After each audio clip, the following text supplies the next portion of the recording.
The U.S. is set to enforce a new visitor registration rule on April 11th, which could impact thousands of Canadians. Those planning to stay for longer than 30 days will be required to register with U.S. authorities. There is no registration form and there is no process yet.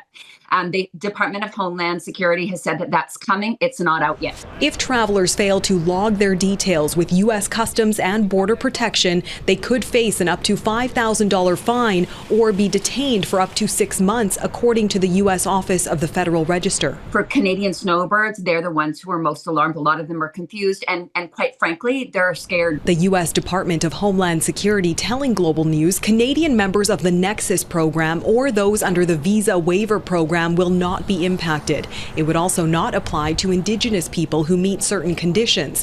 Whether Canadians would be exempt from fingerprint requirements is not clear. But what a Canadian could do to avoid being called in to register like this is to ask for an I-94 when they do travel. Canadians with an electronic I-94 document, which most get automatically when flying to the U.S., don't need to register. Canadians can prepare by checking their I-94 status online. I'm not surprised. I think this was consistent with Trump's anti-immigration, but also the tariff policies. And like those tariff policies, these experts say the new rules could change on a dime. This new registration rule could just be another reason for Canadians already feeling disillusioned by the economic tensions to stay away from the U.S.